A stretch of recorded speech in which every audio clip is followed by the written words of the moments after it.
It is indeed a loaded question, but I do have answers from a bunch of actually different perspectives, different sides of this question. First Okay. of all, I want to put it out there right here and right now that I will never, ever be using generative AI in any of my works ever. The process of writing is enjoyable to me. The process of creating is enjoyable to me, and I would never wish to for some robot algorithm to take that from me. It goes fundamentally against everything I've ever worked for as long as I can ever remember. So if anyone there is uh, curious, I suppose, feel relieved in knowing that I will never lay any generative text artificial intelligence to any of my ideas that I mean to put into a book. That also being said, I did a research paper, my extended essay for high school, on book talk, actually. Mm. So did, I read a lot of academic papers and a lot of articles about the rise of book talk and about how it had changed over the years. And I've witnessed the change in how people had been perceiving books and literature and what had gotten popular and what had fallen off, and the boons as well as the curse that the internet can be. I've seen that both firsthand and from a research perspective. Um, I've seen that Book Talk and Bookstagram and all these digital platforms are able to spread our work to audiences far beyond our individual reach. Um, and for people and writers to be able to find community and support, as well as a lot of art authors of genres that don't fit into the traditional mold of fantasy, sci-fi, horror, thriller, romance, etc. Anyone who blends genres, anyone whose story is a little more unconventional, they are able to find an audience because everyone is online right now. Yes. And it's a wonderful thing. My novels don't fit into the traditional fantasy whatsoever. Um, they even, I would argue, don't fit into either YA or middle grade. I have a very hard time differentiating where they sit. But I've still been able to find readers, and I'm incredibly grateful for that opportunity. That being said, when everyone is online, which is to say oversaturation, and it can be doubly harder at the same time to push your work out there, to make a space for yourself and for your community. And that is incredibly difficult and can be quite taxing. Mm-hmm. Um, and the self motivation of it all, I think it genuinely comes from the act of enjoying the process. I think it comes from the way I can, sit down and forget responsibilities for a second and just write, whether it's 500 words or 1,500, right? Um, it really just, yeah, it comes from the enjoyment of it. I think if I didn't enjoy it as much as I do, if I didn't connect so much with the ideas that I have and the characters and the worlds that I've built, maybe I wouldn't be continuing. But here I am because it feels like every other month there's a new exciting project. And while it can be hard to stick to one project at a time when you have so much different little ideas, little characters that stick in your brain, um, that comes with self discipline and with experience and with practice and just, I guess, doing it for so long, I've learned what works and what doesn't. Um, so why haven't I stopped knowing about the difficulties of being a creative in this world? Because I don't want to. I feel like it's as simple as that. I like writing. I love characters. I love talking about my writing. I'm really excited for my current work in progress. Um, I've trained my brain in such a way and I've done it for so long and grown to really fall in love with the craft. And that's the only reason I haven't left. Beautifully said, Catherine.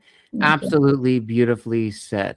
Thank And you. this kind of goes now into my favorite segment, the business side of being an author. Sorry for that. And I'm actually very curious, when you began publishing your works and now trying to market, what really surprised you about that aspect of the journey? Hmm. I have learned quite a lot about the process of traditional publishing, and that there are often steps that I wasn't aware of when I was looking into it.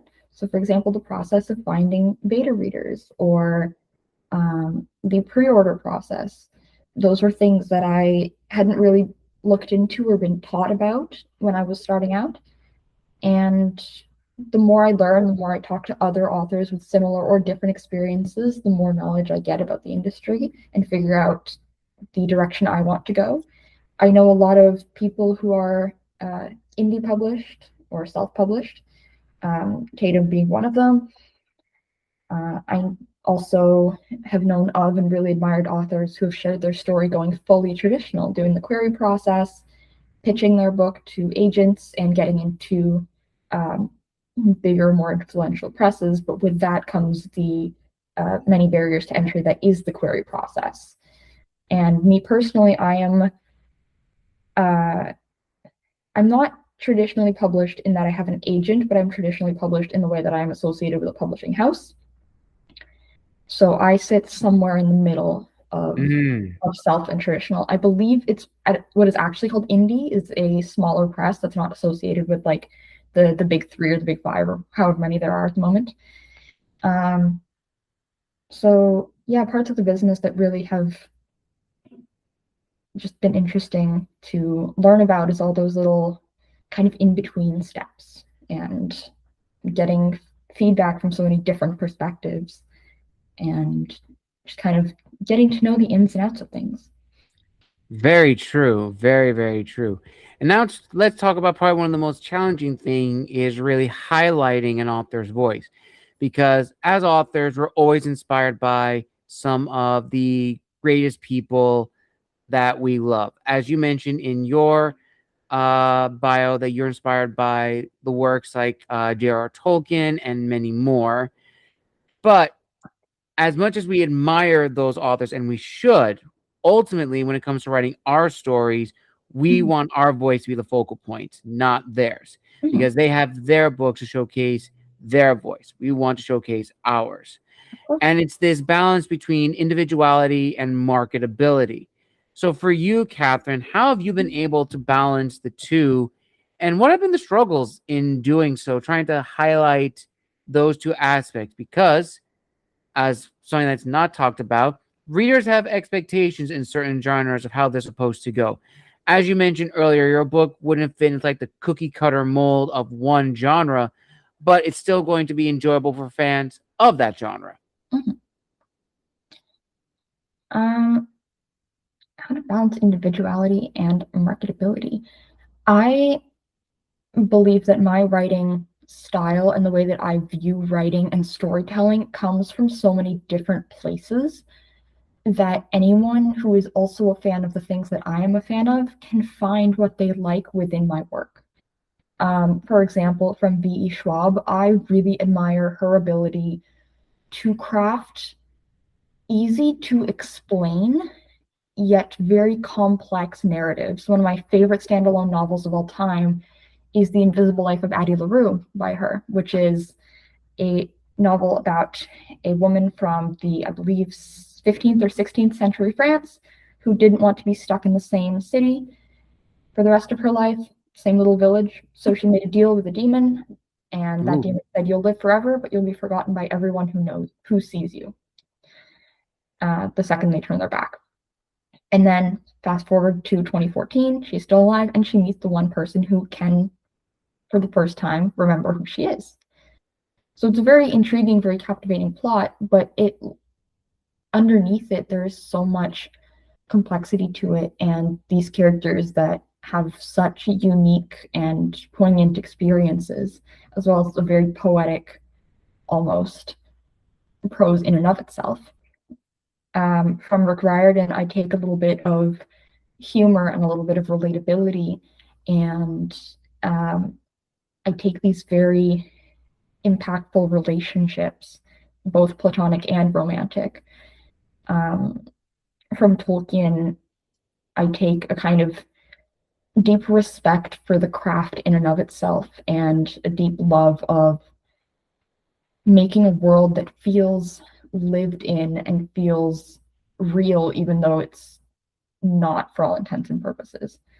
Um, from theater, which is another one of my really big inspirations, I take emotion and knowing how to use body language in ways that communicate certain feelings, certain tensions, um, and stuff like that. So, because I don't like to limit myself to a genre, I take aspects of storytelling that I think everyone can enjoy and relate to in one way or another. And that is what I think forms my novels more so than the traditional confines of genre. It's storytelling more than anything else. It's the idea that the character has an arc and they have a plot and a narrative that is meant to tell a story. And I think the story matters more than the boxes that we try to put them into. Great answer, Catherine. Absolutely great answer. Thank you. You're welcome. Now let's talk about the one thing that I think a lot of my viewers are very keen to know, and that's, of course, you know, author collaborations and sort of followers and big supporters. And probably the one that a lot of people are going to ask, and actually some have asked me, as I mentioned in like the earlier teasers, is of course your friendship with Wandering Scribe alumni Kadam Carrington, who I actually had on the show earlier this year.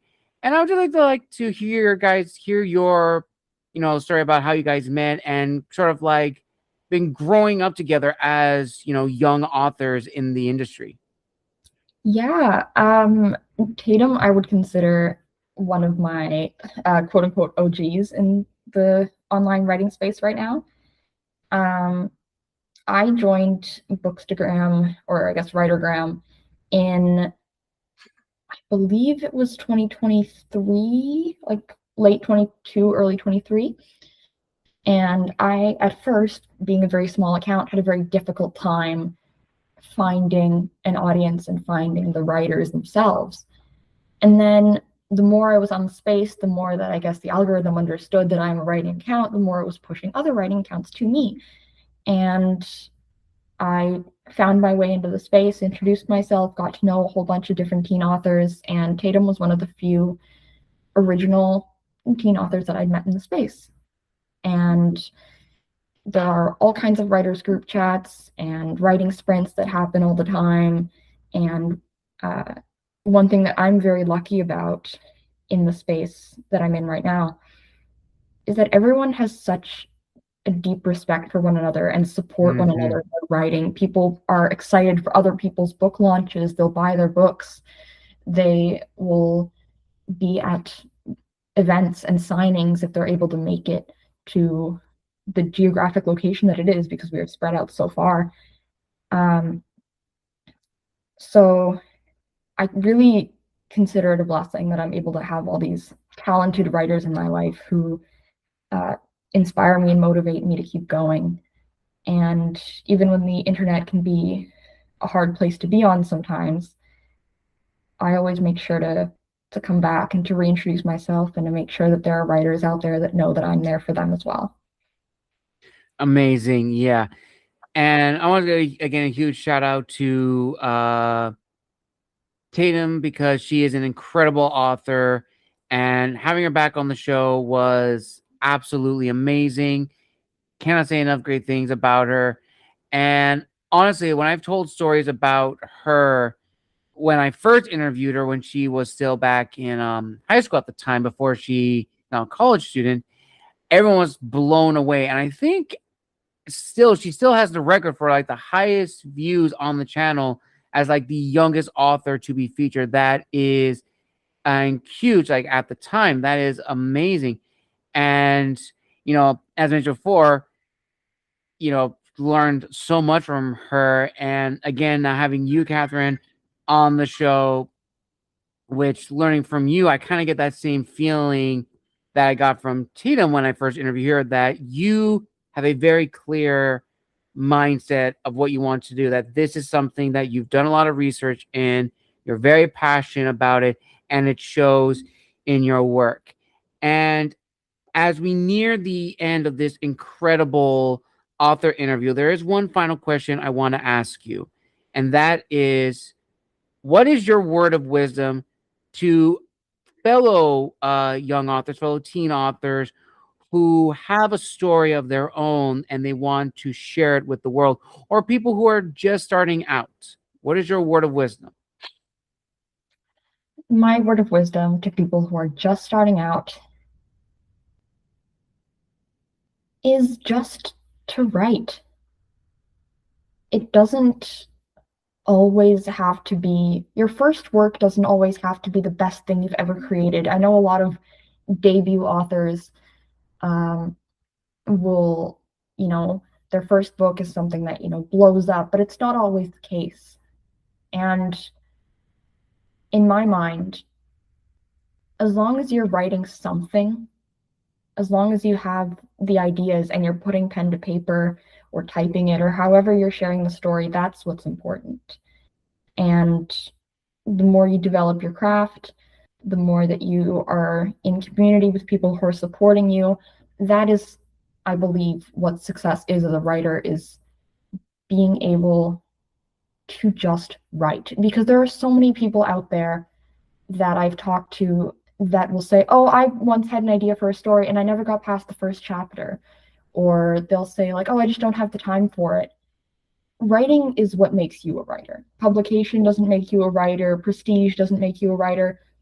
Doing the writing inevitably makes you the writer of that story.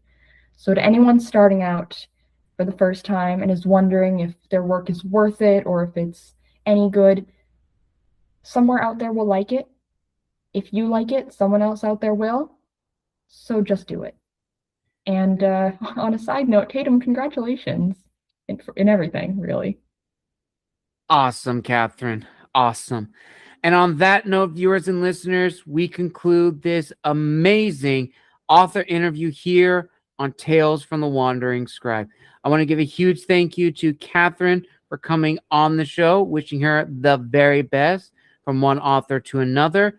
Now, Catherine, where can people find you on social media if they want to reach out and connect and follow your work? And where can people buy copies of your duology? So you can find me on either my website in katherinehaperska.ca, which I consider like a digital business card. I am fairly active on my Instagram at Catherine K. Writes.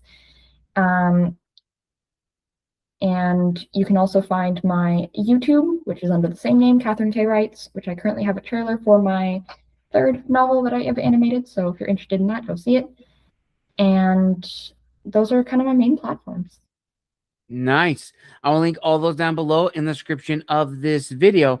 And if you would like to see an episode with Catherine and Tatum on the show in a double author feature as a special, you know you have to do, viewers and listeners, like this video, comment down below, and subscribe. And bonus, if we can get this video to, let's say, 200 views, if not more, I will try to get Catherine and Tatum on the show for either a summer episode or a fall episode. So, you know what you have to do. Like the video, comment, and subscribe, and share it to get all those views. And yeah, again, a huge thank you to Catherine for coming on the show, wishing her the very best. All the social media will be attached down below in the description of this video. And until next time, this has been the Wandering Scribe and the Wandering Quill signing out. Wishing you all a wonderful evening wherever you are in the world. Happy Tuesday, everybody, and we'll see you all next time. Take care. Bye-bye.